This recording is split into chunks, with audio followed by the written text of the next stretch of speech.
les titres. Ils sont 119 les membres du Conseil national d'orientation et de suivi de la réconciliation nationale et de la cohésion sociale. Ils ont été officiellement installés aujourd'hui, mais au cours d'une cérémonie en présence du chef de l'État au palais de Kosiam. Vous entendrez le président du Faso sur l'importance de leur mission. Bobo Dioulasso, capitale culturelle en manque de salles de spectacle dignes de ce nom. Les deux principales que sont le Théâtre de l'Amitié et la Maison de la Culture en Sem-Titiama ne répondent plus totalement aux normes en la matière. Les acteurs culturels lancent donc un cri de cœur aux autorités. Vous suivrez dans ce journal les salles de spectacle que nous allons vous montrer avec encore beaucoup de choses à faire. C'est dans un dossier signé Majid Bakouan.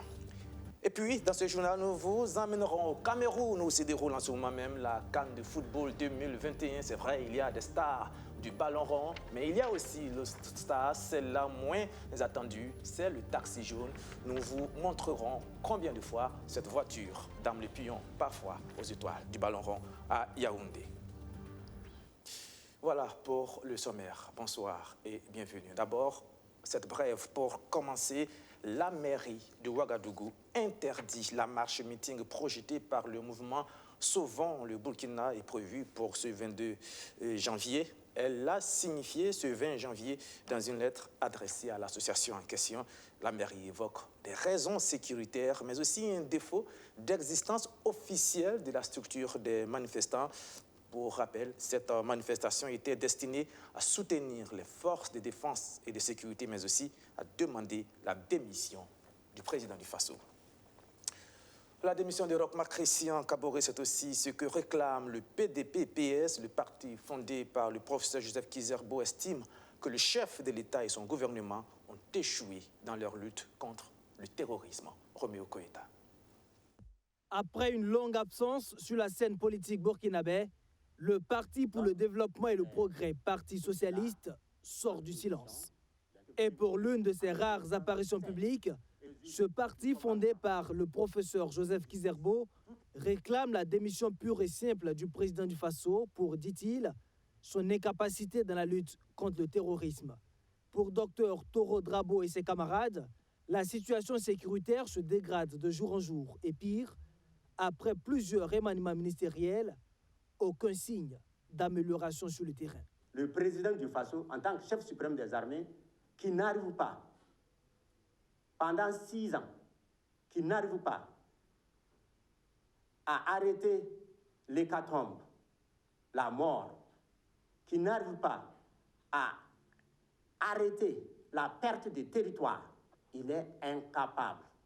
Nous l'avons dit ici, il n'est pas à la hauteur. Donc, il doit partir. Hormis cette sortie médiatique, le PDP-PS compte prendre part à la marche du 22 janvier prochain pour exprimer son mécontentement face à l'enlisement de la crise sécuritaire et joindre sa voix aux autres manifestants pour demander au chef de l'État de rendre le tablier. Mais la tenue de cette marche est de plus en plus hypothéquée. Dans un communiqué rendu public ce 20 janvier, le maire de la capitale interdit la manifestation pour des questions sécuritaires qu'il se garde de détailler, précise le communiqué. Et c'est dans ce contexte que le docteur Aruna Louré, activiste et co-initiateur du mouvement Les Révoltés, a été convoqué et auditionné par la police. Ce jeudi, nous sommes au téléphone avec le docteur Aruna Louré. Docteur Aruna, bonsoir. Bonsoir. Vous m'entendez bien? Oui, je vous entends bien. Alors, qu'est-ce qui s'est passé ce 20 janvier avec la police nationale? Bon, ce qui s'est passé, c'est que la journée d'hier, j'ai reçu un coup de fil qui me disait que j'étais convoqué à la brigade nationale de cybercriminalité. Bon, j'ai dit que là, je ne peux pas me rendre si ce n'est pas une note officielle. Donc, ils m'ont fait parvenir une note officielle. Donc, à la suite de cette note officielle, bon, j'ai décidé de me présenter à la brigade nationale pour essayer d'écouter. Bon, les uns et les autres m'ont conseillé vivement d'aller avec des avocats. J'ai contacté des avocats. Mais je trouvais que de ce que je fais au quotidien, de tout ce que je mène, je ne me sens pas coupable de quoi que ce soit. Donc, c'était pour aller écouter ce qu'on avait à dire. Et si besoin, si j'avais des accusations, la n'avait pas d'objet, j'allais contacter un avocat ou deux autres. Donc je me suis présenté à 9h à la brigade et ça a suivi les échanges. Et qu'est-ce qui vous a été reproché? Il m'a été reproché que j'ai un groupe, j'ai ma page Facebook, j'ai des groupes WhatsApp et Telegram sur lesquels les gens viennent s'exprimer en incitant à la haine. Mais ce qui m'a paru bizarre, on est dans un système où, moi, quand je suis médecin anesthésiste réa, quand je vous parle de l'anesthésie réa, je vous parle avec certitude parce qu'il y a des erreurs que je ne connais pas. Si je promets, c'est la vie qui part. Quand des experts veulent vous montrer un dossier contre vous, ils sont censés aller vérifier. La chance est que les groupes que nous menons, ce sont des groupes de réflexion, de discussion, où il n'est pas permis de partager des vidéos et des audios qui peuvent porter de l'amalgame parce que, vu que je n'ai pas beaucoup de temps, je n'ai pas le temps d'écouter tout ça. C'est ce qui m'a vraiment révolté de plus que les experts me reposent ça sans avoir pris la peine d'aller vérifier. Et j'ai compris que non, les gens ont monté un dossier juste pour pouvoir, je ne sais quoi, mais avec des objectifs inavoués. Et qu'est-ce que vous a été notifié à la fin de votre audition? Bon, après, je pense qu'on a fait 1 heure, 2 heures. Ils m'ont dit que bon, ils vont monter au labo, essayer de comprendre la situation et tout. Ils vont informer la hiérarchie de ce qui s'est passé. Et à l'issue de ça, on m'a dit que non, c'était vraiment pour nous interpeller. Je dis oui, pour m'interpeller, je suis d'accord, je suis citoyen de ce pays. Je lutte pour la bonne gouvernance, je lutte pour ce pays-là. Et je suis contre le fait que les gens manifestent, cassent les choses, ou bien des gens manifestent et veulent agresser les CRS. Ça, c'est fondamental pour moi parce que c'est l'État. Est-ce qu'au moment où nous parlons, vous confirmez que vous avez été autorisé à rentrer chez vous? J'ai été autorisé à rentrer chez moi. À la fin, j'ai été autorisé à rentrer chez moi. Merci, Dr Haruna Louré. Merci bien pour toutes ces informations que vous nous donnez. Voilà, ambiance complètement différente cet après-midi au palais de Kosiam où les 119 membres du Conseil national d'orientation et de suivi de la réconciliation nationale et de la cohésion sociale ont été officiellement installés, et ce, en présence du chef de l'État, Abdourazak Traoré. Le Burkina Faso en route vers une réconciliation nationale véritable, sincère et profonde.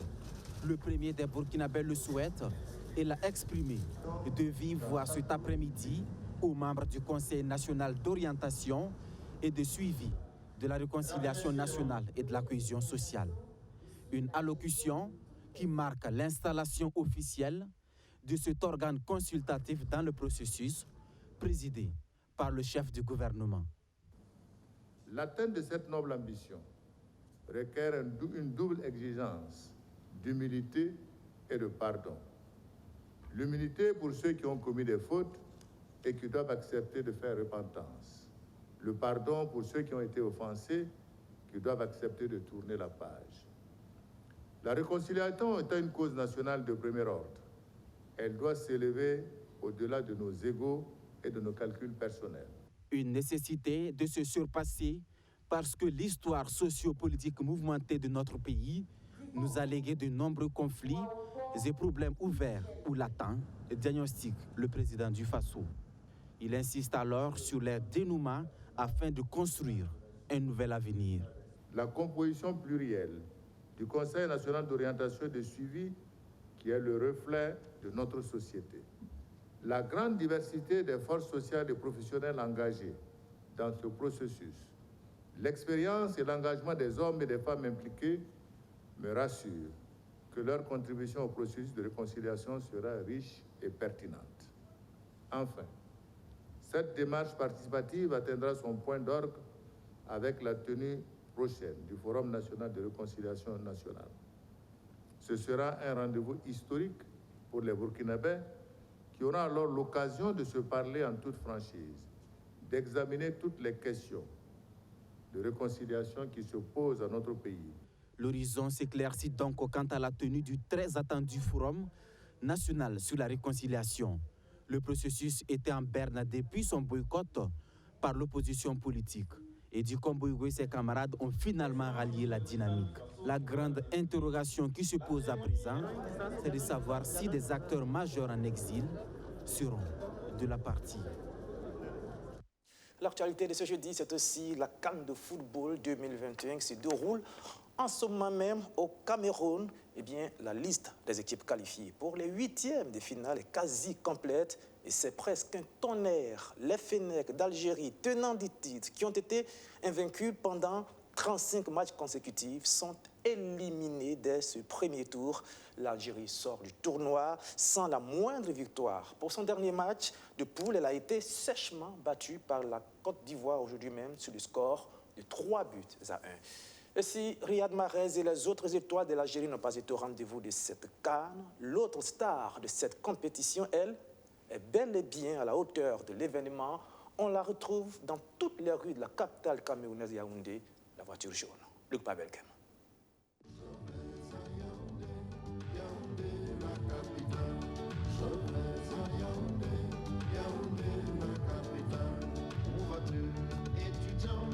Yaoundé, la ville aux 7 collines, mais aussi la ville où le taxi Yaris règne en maître.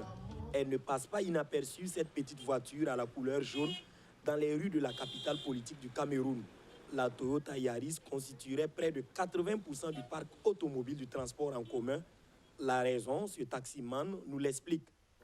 Parce que les pièces de ça sont d'abord faciles à trouver et en plus, ça consomme un peu moins.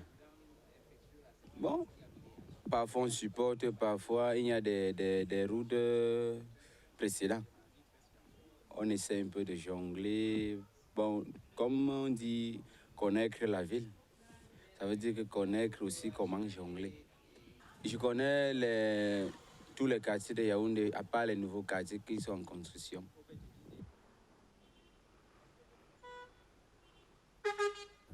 C'est donc pour des raisons économiques. En effet, ce véhicule ne consomme pas assez de carburant et serait très résistant. Hormis cela, sa petite taille lui permet de se faufiler partout dans une ville habituée aux embouteillages. Emprunter un taxi à Yaoundé est différent des habitudes d'autres villes africaines. Pour un déplacement, le client dit où il va et le montant qu'il propose. Le seul moyen pour se déplacer. 300 hexacomes Misport. 300 hexacomes Misport.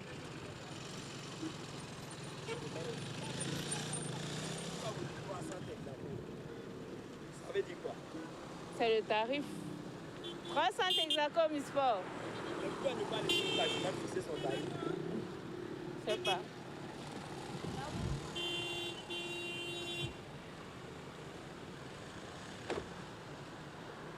Il existe 3 types de déplacements à taxi. Le dépôt, la course et le classique. Bon, ça marche un peu.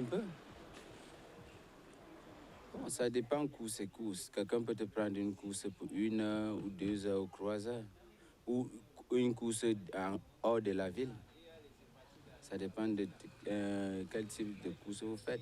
Le dépôt, c'est juste aller prendre quelqu'un dans un endroit et le laisser dans un autre. La course, c'est lorsque on se déplace, on s'arrête de temps en temps, faire des arrêts en route. C'est ça une course. La population de Yaoundé est estimée à 4 100 000 habitants. Pour leur déplacement, les populations font recours au transport artisanal, c'est-à-dire le taxi partagé, qui est un mode de transport majeur représentant 40% des déplacements dans la ville. C'est donc là toute l'utilité de la star des taxis, la Toyota Yaris. Ses chauffeurs sont aux aguets, de jour comme de nuit, et rythment Yaoundé au son de leurs klaxons, de Bassos à Nkolso, en passant par Messassi, Olembe et Mendong. Quelques quartiers des 114 que compte Yaoundé répartis dans cette commune, le petit taxi jaune est la vedette des courses.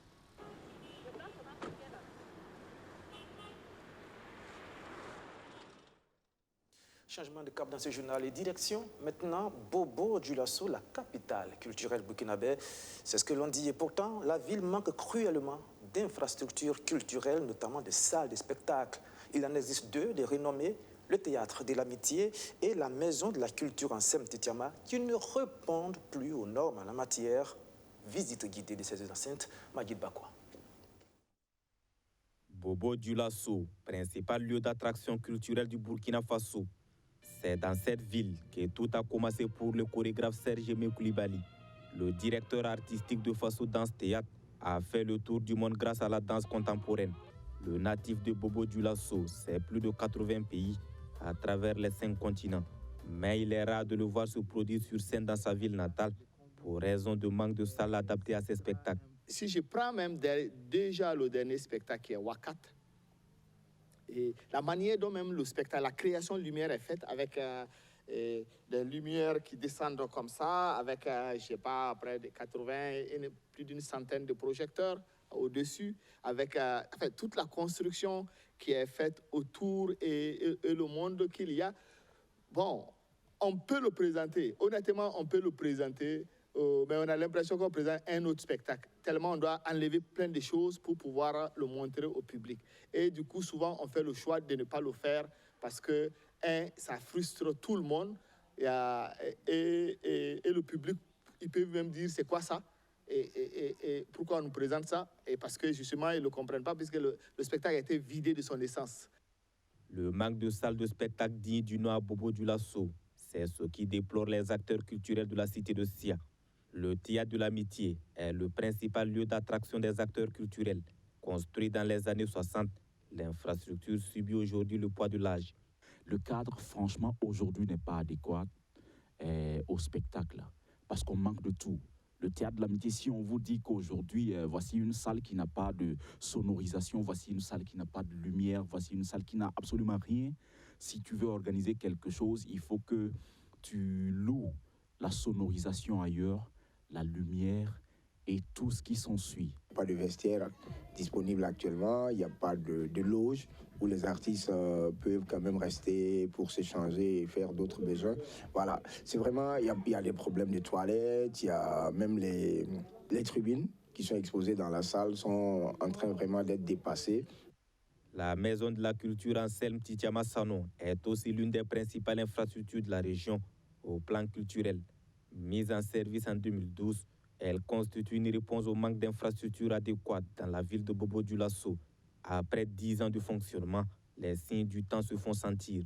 Aujourd'hui, l'insonorisation et l'acoustique de la grande salle qui accueille certaines activités culturelles ont besoin d'être remises à niveau.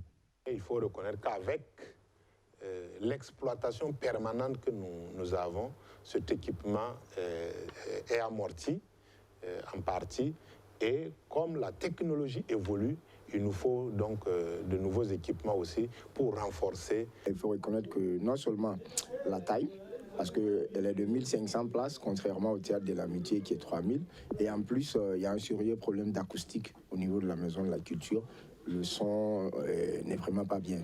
Voilà, et ce problème demeure depuis. Et pour des gens qui veulent vraiment un spectacle avec un son de qualité, c'est difficile d'aller à la Maison de la Culture. Et quand tu regardes au dehors, c'est joli, c'est bien présenté. Mais la réalité se trouve à l'intérieur. C'est la salle qui est le problème, c'est pas la construction au dehors qui fait vraiment la beauté de la chose. Les artistes ont besoin d'une salle sans écho.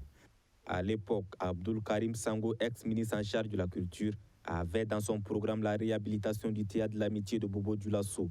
Maintenant qu'il n'est plus ministre, que devient ce projet de réhabilitation? C'est la question que se pose bon nombre d'acteurs culturels. Pour en savoir davantage, nous avons approché la commune de Bobo Dioulasso. Selon le responsable chargé des affaires culturelles, le projet est toujours d'actualité. Et aujourd'hui, avec plaisir, avec joie, il est à côté du président de Faso pour toutes ces questions culturelles encore. Et donc, ensemble, nous avons pensé, et j'ai proposé que, avec l'accord du maire, qu'on écrive au ministère de la Culture pour voir dans quelle mesure l'apport du ministère pourrait nous revenir et voir dans quelle mesure nous, le conseil municipal, pourrait apporter quelque chose. Toi, si cela est possible. En attendant l'aboutissement de ce projet, les acteurs culturels ont décidé de passer à l'action pour sauver l'emblématique théâtre de l'amitié. On est en train de voir la possibilité de lancer aussi une campagne de levée de fonds pour pouvoir essayer de faire quelque chose déjà au théâtre de l'amitié, le temps que la mairie puisse recouvrir tous les fonds nécessaires pour en faire une salle moderne et couverte. Ces dernières années, plusieurs acteurs culturels se tournent vers le stade Wobi pour la tenue de leurs activités. Là aussi, il y a souvent des incompréhensions entre la Ligue régionale de football des Hauts-Bassins et les acteurs culturels. J'avais adressé une correspondance à la mairie demandant d'interdire purement et simplement les concerts au stade. Voilà, parce que comme quoi, il y avait une pelouse synthétique qui a coûté 150 millions et que voilà, les concerts allaient gâter la pelouse et tout. C'est quand il n'y a pas l'assurance au niveau des promoteurs des spectacles là, que la Ligue s'oppose. Sinon, si une promesse est donnée par rapport à la gestion, à l'entretien du cadre, donc le problème ne se pose pas. Vivement une remise à niveau ou la réhabilitation de salles de spectacle répondant aux normes, c'est le souhait exprimé ici par les acteurs culturels, des salles dites d'une capitale culturelle, comme Bobo Dioulasso. L'association des amis des élus du plateau central présente les résultats de son projet d'appui aux jeunes et aux femmes ressortissants de la région à mi-parcours. Le bilan fait état de 95% de taux d'exécution. Le but du projet, c'est d'améliorer l'intégration des femmes et des jeunes dans les mouvements de contrôle citoyen et de suivi des politiques publiques. Alexis Belemnaba. 95%, c'est le taux de réalisation du projet d'appui aux jeunes et aux femmes de l'AEPC, l'Association des amis des élus du plateau central, en consortium avec l'ONG Aide Burkina. Un projet qui vise à améliorer leur participation et intégration dans les mouvements de contrôle citoyen et de suivi des politiques publiques.